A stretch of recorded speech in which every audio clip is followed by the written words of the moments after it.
So I start with the first section right away, which is entitled From Where I Speak, Geopolitics, Institutional Politics, and the Politics of Disciplines.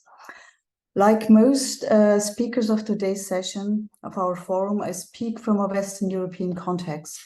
Moreover, my teaching is informed by my affiliation with the Academy of Fine Arts in Vienna, where I teach introductory courses to the history of aesthetics on a regular basis. Finally, it is my training as a philosopher that influences my take on aesthetics. Speaking from this network of powerful institutions, the West, fine arts, and philosophy, I find it imperative to reflect on the influences that these institutions, and particularly their histories, have on me, and more importantly, on the concept of aesthetics that is too often taken for granted, not only in the so-called West. Whereas philosophy, even Western philosophy, has a rather long history, philosophical aesthetics doesn't. Western philosophical aesthetics emerged in the 18th century at a time of capitalism's industrialization, and then the transatlantic slave trade peaked. From the perspective of aesthetics, these are all but negligible side issues. Much rather, capitalism and slavery are at the heart of the formative texts of Western aesthetics. This is why I believe that all students and scholars of Western aesthetic theory should have a sound knowledge of the social conditions against the backdrop of which their discipline was forged. Historians of the 18th century might be well aware of the societal conflicts and power struggles with which aesthetics was entangled in its formative years, as they can hardly be overlooked. From a contemporary perspective, however, we might easily overlook these conflicts and struggles when we engage with the few writings that have become canonized and are now seen as classical texts that are nothing but the products of their ingenious writers. In other words, it is particularly contemporary debates about aesthetics that are in dire need of knowledge about the emergence of this discipline in order not to take concepts like art, aesthetics, or aesthetic experience that were forged in the violent 18th century and inform debates to this day for granted. Much rather, we should see them as force fields and battlegrounds. This is why I take the liberty to talk about the early history of Western philosophical aesthetics in the context of a series that puts the emphasis on the contemporary. My contention is that we need to know where our concepts and questions come from to be able to possibly go beyond them, and what we have heard about the sublime is just an excellent example. 2. From global racial capitalism to my focus on Kant and some remarks on Hume. My lecture is based on the hypothesis that the gradual emergence of the then new discipline of philosophical aesthetics in the 18th century must be seen as part of a large-scale attempt at self-empowerment of the part of the wealthier middle and upper classes in Western Europe. At the center of this attempt are the multitudinous debates about so-called taste. Just as intensively as the definition of taste, the question of who can or cannot learn aesthetic taste is discussed throughout the 18th century. However, the aesthetic self-empowerment of white Western Europe does not fall from the sky. Rather, I understand this self-empowerment as an attempt to respond to the violent developments of racial capitalism at home and abroad, whose leading power at the time was England. In the following, I wish to substantiate my initial hypothesis by doing two things. On the one hand, I will try to sketch in very broad strokes the intertwining of the new philosophical discipline of aesthetics with the development of colonial capitalism. On the other hand, I will provide a close reading of central passages of one of the 18th century aesthetic theories that is influential to this day and deemed a classic, very often a classic of Western aesthetics, namely Kant's Critique of Judgment, that figures prominently in most introductory books to philosophical aesthetics, and not in the way that Tommy Curry just presented this book. Let me make a couple of preliminary remarks. As far as my sketch of the entanglement between aesthetics and racial capitalism is concerned, I want to stress that I conceive of capitalism not so much or exclusively as an economic system to which it is usually reduced. Much rather, I consider capitalism to be a form of organization of society as a whole supported by beliefs, desires, and habits.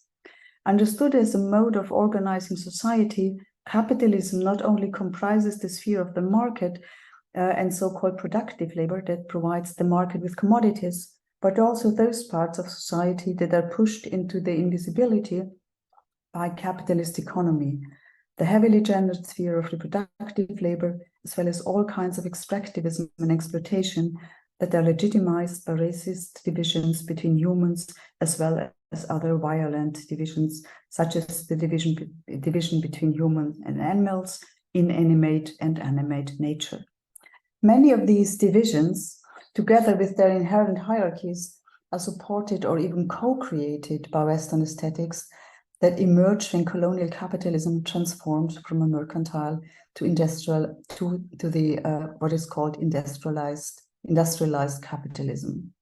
So if you want to hear more about this broad concept, broad understanding of racial capitalism, or capitalism as a way of life, I refer you to a lecture, an excellent lecture by Robin D.G. Kelly, which you find on the handout. This brings me to a second preliminary remark. While it is certainly true that all forms of violence that come with capitalism as a system of society do have repercussions in aesthetic theories, I put the emphasis on racial violence because it has received much less attention in relation to the discipline of aesthetics than, for example, questions of gender and class. As for my choice to put Kant center stage, I would like to emphasize right away that my concern is not so much with Kant as a particularly important, erratic, or as most philosophers would say, brilliant individual thinker. Rather, I see him as part of a web of academic and non-academic discourses, but also social practices in which, nonetheless, some claims and positionings were the responsibility of individuals who either took it or didn't. I will highlight only some lines of this network that secured Kant's lasting influence, and to those of you who want to hear more about this network, I can very, very warmly recommend Joachim Lou Adler's recent book, Kant, Race and Racism. This brings me to my third part, changes within the field of Western aesthetics that were brought about by the emergence of philosophical aesthetics. Since I will discuss Kant as a gravitational center of the bourgeois self-empowerment project to which Western philosophical aesthetics amounts in my view, I would like to briefly sketch the most important changes, I remind you of 6 of them, that the emergence of philosophical aesthetics meant for the certainly much older field of aesthetics. Later on in the next section, I will discuss the relation between the changed field of aesthetics and societies, Western European societies. The first change, with the emergence of this new philosophical subfield, aesthetics shifted from a theory of perception, primarily of beauty, towards a theory of art. Moreover, talk of a changing variety of arts was replaced in favor of the collective singular art, without an S. This shift marked a momentous departure from the previously common understanding of artistic practices, according to which there were various arts, each with its specific rules of production, reception, distribution, and etc., but no art in general or in the collective singular. The positing of this singular has sweeping consequences, also political consequences. However, they appear little in introductions to aesthetic theory, as introductions oftentimes, most of the times, only begin after the so-called this change to the collective singular, which then appears as something natural. If you want to read more about this change, I can recommend Larry Shiner's book, The Invention of Art. A second change. The talk of art or its theory in the collective singular conceals a controversial universalist claim. For it is aesthetic theories developed in Europe, mainly England, France, and Germany, that claim to be able to theorize and judge art in general. As I will explain in more detail below, other parts of the world nevertheless make a massive appearance in theories of art from the 18th century onward, albeit mainly to distinguish the truly artistic from the applied, from craft and other practices that are branded as primitive. 3. Until the 18th century, aesthetic theories existed in the form of rule books and descriptions of exemplary models in relation to specific art or genre, which implied the learnability and teachability of the arts. With the turn to the collective singular art, on the other hand, a change took place towards the non-learnability of ingenious artistic creation, as far as the producer side is concerned. Or, as for the recipients of art, the new and magic concept is taste, a concept no less enigmatic than the concept of the genius. In contrast to the innate talent of the genius, taste is seen as something that needs to be learned and indefinitely perfected, without there being something like an upper limit. In other words, the previous emphasis on the learnability of artistic practices is replaced by pedagogies of infinitely perfectible aesthetic behavior. This conceptual change corresponds to a shift in aesthetic theory from theories of production to theories of reception. Moreover, taste becomes the distinguished feature of the bourgeoisie, at least the feature that is talked about, even bragged about, while the bourgeoisie's economic wealth underlying taste, along with their accompanying leisure privileges, is supposed to remain in the background. Moreover, the pedagogies for learning the infinitely perfectible taste must also be understood in the context of the emergence of the bourgeois public sphere, in which negotiating about who was allowed to be, or at least become, one fine day, part of this seemingly civilized sphere, and who belonged to the so-called rebel or was not human at all, was a primary matter. Familiarity with the arts and their evaluation, this means the possession of taste, was an important criterion of inclusion or exclusion in relation to the alleged inclusive public sphere, and therewith inclusion or exclusion from politics. 5. The transition from the term arts, with an S, to the collective singular just art also reflects the change in Western European societies that is often described as the differentiation between autonomous societal spheres. This differentiation, necessary for the functioning of capitalism, goes hand in hand with all kinds of new divisions mentioned at the beginning. Apart from class divisions, there is the heavily gendered division between male production of wage labor as opposed to female and unpaid reproductive labor, and myriad of ever more important racialized divisions. The differentiation between different societal spheres was propagated by Enlightenment thinkers all over Europe as a sign of progressiveness, or more precisely, as a sign of the progressiveness of Western Europe. Societies, on the other hand, that did not distinguish between, for example, art, knowledge, ethics, or religion, were increasingly regarded as so-called primitive, definitely pre-modern. 6. Closely linked to the differentiation into various societal sub-areas is finally the dazzling concept of autonomy, which played a central role in quite different day-to-day political discussions, as well as in many theoretical debates of the 18th century. It is no coincidence that the concept of autonomy is the hinge in the Enlightenment understanding of the self-ruling subject that is said to have freed itself from the paternalism of the church, the nobility, and the prejudices of tradition. It is certainly true that each of the social subsystems that differentiated against each other in the 18th century claimed autonomy, but it is the social subsystem that begins to separate and institutionalize itself as the field of art in the 18th century that where the appeal to autonomy is particularly massive. The term modern art becomes virtually synonymous with the term autonomous art. In the context of art, autonomy refers to both the separation from other spheres and the detachment of art from the authorities of church and nobility, even to the point of asserting a complete lack of roots. It is in this vein that the German writer and poet Friedrich Schlegel contended that art recognizes as its first commandment that the will of the poet can tolerate no law about itself. I now start with the fourth subsection of my talk that I titled Interactions Between the Emergence of Philosophical Aesthetics and Society. There are numerous indications that the aesthetics of autonomy developed by Kant is an expression of and a reaction to the drastic social changes, massive tensions, as well as violent conflicts unfolding at the end of the 18th century.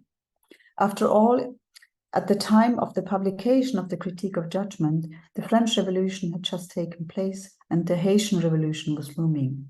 The nation-states of Western Europe, which were in the process of being constituted, are increasingly sealing themselves off from one another, while the globalization of commodity flows is inexorably intensifying. The division of labor, and thus also of classes, advanced ever more fervently, starting from England, the most prosperous colonial capitalist power at the time. And it is not without reason that the unbridled capitalism of these years is often compared with today's neoliberal capitalism after the welfare state. The progress of capitalism owed much, if not all, to the raw materials extracted by enslaved workers in the colonies and the concomitant Atlantic triangular trade between Europe, West Africa, the Caribbean, and the Americas. With this trade, new aesthetic experiences in the form of raw materials, food, smells, and people came to Europe that strongly challenged and changed the existing aesthetic practices and theories. The coffee and tea salons, for example, were essential for the formation of the public sphere, where not only disputes over taste were fought out, but also political debates that stimulated the rise of the bourgeoisie. In other words, philosophical aesthetics appears to be rather a reaction to the dynamic of racial capitalism than an ingenious invention. At the same time, more and more became known about the barbarism of European colonialism. That is, about the circumstances that led to technical progress and wealth in Europe also unequally distributed. Simon Gikandi, who dedicated his impressive study Slavery and the Culture of Taste to the connection between slavery and the emergence of European aesthetics as a discipline in general and the English culture of good taste in particular, writes about this connection, I quote, "Modern slavery presented particular difficulties to European society because it emerged in an age when legal bondage had disappeared in the cultures that were most active in the slave trade. And yet, and perhaps because of this anachronism, slavery informed and hunted the culture of modernity in remarkable ways." End of quote. In this situation, marked by global influence, colonial capitalist violence, technical programs, and political, even revolutionary changes, the need for a sphere beyond the struggle of profits, competition, and violence was just as great as the desire of the Western European bourgeoisie to find some kind of moral legitimation for the exclusion, devaluation, and annihilation of large parts of the world's population, or at least to divert attention from these phenomena. The new field of art, which increasingly saw itself as autonomous, was excellently suited for both purposes, but only after aesthetic theories had provided the necessary concepts and, in the longer run, habits. Within the Western European bourgeoisie's project of aesthetically legitimizing its rise to power, Kant occupies a peculiar key position because his aesthetics functions as a connecting hinge, especially between German and English and to a lesser extent French debates. At the same time, Kant's Critique of Judgment represents a caesura. This caesura has everything to do with Kant's concept of aesthetic autonomy that he developed in the first part of his Critique of Judgment. The connecting hinge, particularly with England, the connecting hinge is the civilizing mission of aesthetic experiences, which is at the center of the second part of Kant's Critique of Judgment, but also of the debates in 18th century England. Both the hinge and the caesura not only rest on already existing racist, sexist, and classist patterns of thinking, but actively develop these patterns further, particularly in relation to race and gender. This brings me to my fifth part, a very brief introduction to Kant's critique of judgment. With the introductory distinction between different types of judgment in the first paragraph of Kant's critique of judgment, the decisive caesura regarding the English debate is already introduced, the absolute autonomy of the aesthetic that comes with the categorical demarcation between cognition, morality, and aesthetics. In Kant's eyes, these three realms have nothing to do with each other, but follow their completely autonomous logics, to each of which Kant devoted a book. Also, Kant speaks only of three types of judgment and not of social spheres. It is obvious that with this categorical separation between three types of judgment, he is working towards the very differentiation of social spheres that Enlightenment intellectuals regarded as the epitome of modernity and progress. After having drawn a strict dividing line between issues of beauty, knowledge, and morality, Kant proceeds to differentiate between four moments, or we would probably say characteristics of aesthetic judgments. Whereas moments 1 and 3 emphasize the disinterested nature of aesthetic pleasure and the judgments expressing such pleasure, moments 2 and 4 highlight the universality of aesthetic judgments. Much has been written about the provocation inherent in the principle of disinterestedness and the exclusion it advocates on seemingly transcendental grounds. For Kant's account of aesthetic judgments not only dismisses all forms of sensuality, but also the possibility of any kind of ethical or moral improvement through aesthetic experience, both of which had been crucial to English debates about tastes, of which Kant was well aware. Moreover, the principle of disinterestedness presupposes aesthetic subjects whose basic needs are satisfied and who have ample leisure time. Those, however, who suffer from hunger or cannot control their sensuality, such as allegedly the Iroquois Sachen, to whom Kant refers already in the second paragraph, might find it difficult to contemplate a bountiful table with disinterest. There is a vast body of literature arguing that the concept of aesthetic disinterestedness is not a Kantian invention, but a reaction to the growth of an affluent white bourgeois middle class with plentiful spare time in Western Europe towards the end of the 18th century. Martha Woodmansee, for example, has written extensively about this. Kant's discussion of the universality of aesthetic judgments is no less exclusionary than his account of disinterestedness. At first, it seems that the universality in question is guaranteed insofar as nothing more is at work in aesthetic experiences than the play between the cognitive faculties of imagination and understanding, which all thinking beings share. But Kant asks, how can the judging subject ensure that no material aspects and interests are mixed into its pleasure? For only under this condition is the judgment a truly general and universal one, and may be imputed to all others. According to Kant, this generality can only be ensured by so-called sensus communis. It is by means of the ability to test one's own judgment about possibly hidden interests and sense experiences in such a way that I, as the judge, put myself in the place of all other rational beings, and perceive or judge the potentially beautiful object from their perspective. Only with this test of sensus communis, which Kant equates with taste and civility, is the cosmopolitan subject of Enlightenment modernity complete. In Kant's view, sensus communis is the result of a learning process that in turn separates, and this is now very important, merely human beings from human beings refined in their own way, which is the beginning of civilization. As in paragraph 2, it is again the Iroquois and the Caribs who for Kant exemplify what it means to be only a human being, or a merely a human being, and not to know the refinements of civilization of taste.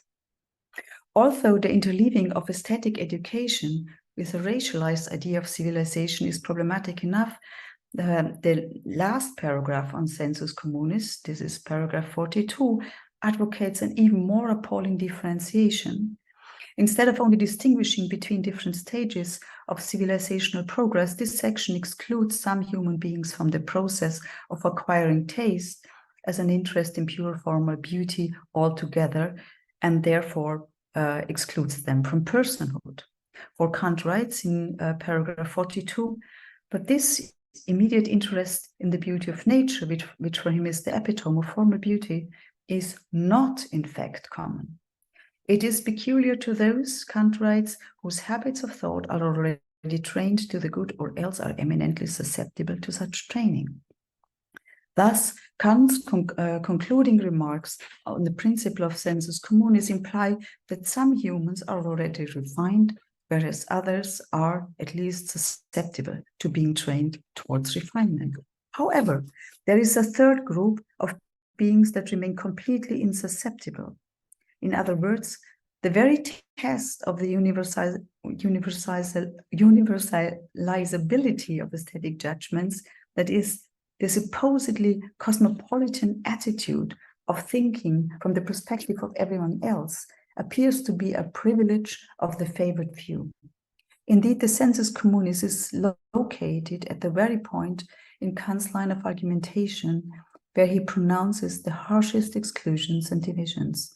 Divisions that, on the one hand, elevate men of taste, and on the other, condemn millions of people to the status of mere instruments to use and abuse for profit. In arguing in favor of such division, Kant's third critique does not actually move beyond his earlier observations on the feelings of the beautiful and the sublime from 1764, about which we have already heard a lot, despite the transcendental or critical turn that lies between the two works. In the observations, it is women who are said by Kant to be susceptible of acquiring taste, as sensus communis, but only in the future, whereas Black people are excluded altogether. Referring to David Hume's seeming expertise in this field, Kant writes that not a single Black person has ever been found who accomplished something great in art and science or shown any other praiseworthy quality. The racist remark by Hume, you also find it on the handout, is from his infamous essay of national characters. Such statements are even more abominable because Kant and Hume knew about Black writers and philosophers, but deemed their achievements trifling. Hume's claim about the non-existence of Black poets and intellectuals, on which Kant relies blindly, or rather colorblindly, has everything to do with a public debate about the Jamaican poet and intellectual Francis Williams, who had been sent to England by the Duke of Montagu to study at Cambridge University as part of a racist experiment on the intellectual and aesthetic capacities of Black people. The public dispute was about the question whether Williams had become a genuine genius through English education or could only reproduce verses in school Latin. In this debate, the Scottish Enlightenment philosopher David Hume took the side of probably the most blatant of the deniers of Williams's aesthetic abilities, namely the side of the representative of the plantation aristocracy in Jamaica, David Long. Many others, however, spoke in favor of the great quality of Williams's poetry. As far as famous Black artists are concerned about Kant knew, one could also point to the poet Phyllis Wheatley. Born in Gambia in 1753, Wheatley was brought to Boston on a slave ship at the age of 7. There, she was bought at auction by a merchant named Wheatley, who gave her the name of the slave ship that had carried Phyllis Wheatley off, namely Phyllis. Phyllis Wheatley was proficient in Latin and Greek at a very early age and began writing poetry in Latin. Later, she had to produce poetry at the behest of her owners, Mr. and Mrs. Wheatley, even in public and very exoticizing spectacles designed to demonstrate Phyllis Wheatley's poetic abilities. Still enslaved, the first book by an African-American woman writer was published by her hand and became a great success in the US and even more so in London. And it also became important evidence for the campaign of the abolitionist movement. Kant might have heard of Wheatley from his closest friends in Königsberg, the Scottish entrepreneurs Joseph Green and Robert Motherby, who commuted almost weekly between London and Königsberg when Wheatley was a star of London's intellectual scene. However, Kant must definitely have become acquainted with this Afro-American writer through one of Blumenbach's books, his Beiträge zur Naturgeschichte, that included a chapter on Black artists and scientists. Despite the really racist science that Blumenbach was after, he was at the same time an abolitionist and wanted to prove that there were Black artists and scientists. After the publication of the Critique of Judgment, Kant wrote to the natural scientist Blumenbach how important his so-called Beiträge had been for the writing of the third critique, so he must have read about Phyllis Wheatley. This brings me back to the Critique of Judgment, in which the exclusion of non-white people from the universe of aesthetics is much more subtle than in Kant's treatise on the beautiful and the sublime, but does certainly not disappear. On the contrary, despite the transcendental turn, Kant remains disconcertingly close to his earlier text and also to Hume's verdict about Black artists. What Hume and Kant share is an aesthetic theory of civilizational education that makes it possible to square the circle. The thesis of the universal capacity for aesthetic experience and judgment, Hume speaks of the universally given standard of taste, Kant of sensus communis. This becomes compatible with the view that it is only very selected and few individuals who are capable of judging aesthetically. Very similar to Kant's elaboration on sensus communis, Hume writes, and hence a true judge in the fine arts is observed even during the most polished ages to be a rare character. Kant's theory of civilization by way of aesthetic experiences surfaces only a few times in the Critique of Judgments, first part, where the focus is clearly on autonomy, but it is at the center of the second part. At first glance, it seems that the second part is a kind of proto-biology. However, Kant's main interest here is whether and how nature forces human beings, or at least some of them, towards morality, the connecting link being the sciences and even more so, the arts. When Kant conceives of the fine arts and sciences as a bridge between nature and civilized culture and the even higher realm of morality in the Critique of Judgment second part, he uses the very terms that he chose to describe the goal of aesthetic education in the first part, particularly paragraph 41 and 42 that I quoted above. Now he again contends fine art and science and the sciences, by conveying a pleasure that admits of universal communication, do much to overcome the tyrannical propensities of the senses, and so prepare man for a sovereignty in which reason alone shall have sway. However, paragraph 83 of the second part not only harks back to the results of Kant's aesthetic theory in the first part, the different forms of culture that are here said to bring humans closer to the sciences and arts, and in the end also to personhood as such, are also referred to Kant's explicitly racist lecture courses on anthropology. Most often, Kant differentiates between 4 stages of culture that are linked to the 4 human races. Most explicitly, and at the same time most appallingly, he does so in his lecture course entitled Menschenkunde. Here Native Americans are said to acquire no culture, Black people are said to acquire culture, but only a culture of slaves, that is, they allow themselves to be trained. Hindus, on the other hand, acquire culture in the highest degree, according to Kant, but only in the arts and not in abstract concepts. Finally, whites are said to reach the highest form of civilization, and it is this achievement that then, according to Kant, enables these humans to also strive for the ultimate end that lies beyond nature, namely morality. So there are some human beings who always remain within the realm of nature. This brings me to my conclusion, how to move or not move on.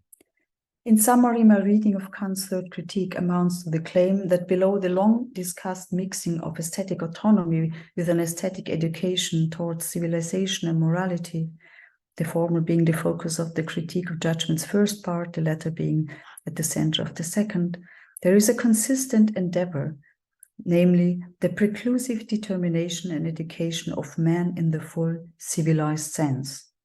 This ideology is quite openly exposed in the critique of judgment and inscribes Kant's subject of civilizing aesthetic education into an anthropology that is violently exclusionary in several respects, but above all racist. In other words, aesthetics as the discipline of civilizing experiences made it possible to declare exclusions from universality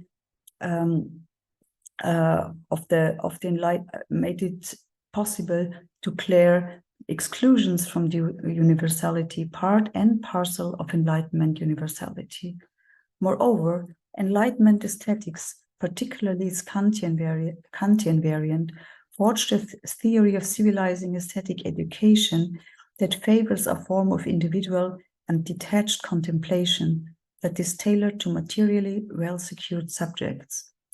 Even if the type of aesthetic experience advocated by Kant, and it's according to the second part of the third critique, aesthetic experience is the step to full personhood. So we're not talking here about only aesthetic experiences, but about becoming a full person or not becoming a person.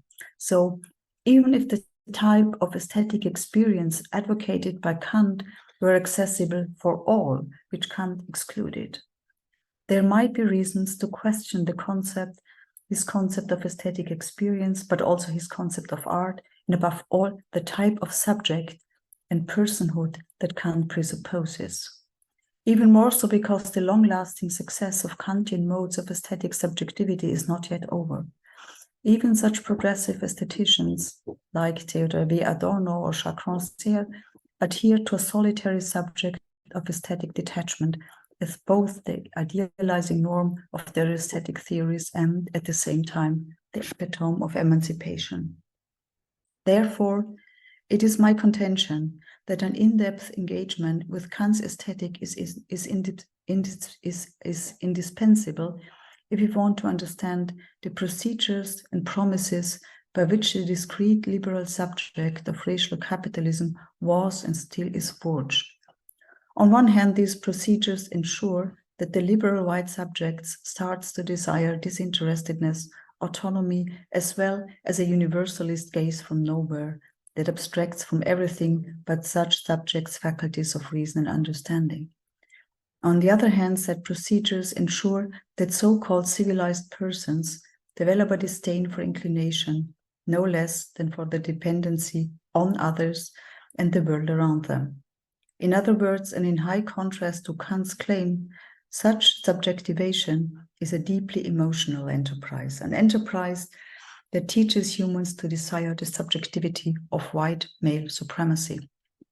As said, even if it were possible to conceive of a Kantian universalism that does not depend on racialized others, and if additionally one fine day all humans were given access to aesthetically induced procedures of sensus communis, both sensus communis and the cosmopolitanism that is said to result from it remain provincial, tied to a very specific norm of personhood to which everybody else would have to assimilate.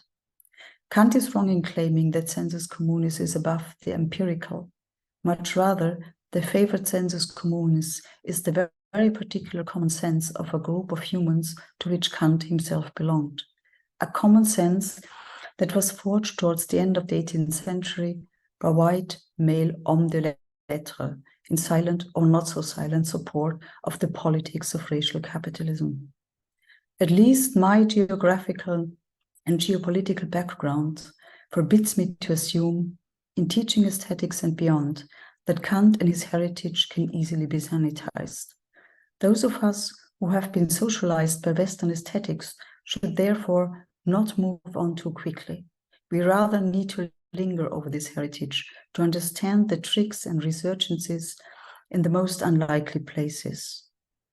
On the other hand, the profound influence of aesthetic Kantianism in the broadest sense should not make us deaf to alternatives, which many of which have already been highlighted by previous speakers of our forum, whom I would like to cordially thank for their insights. Thank you.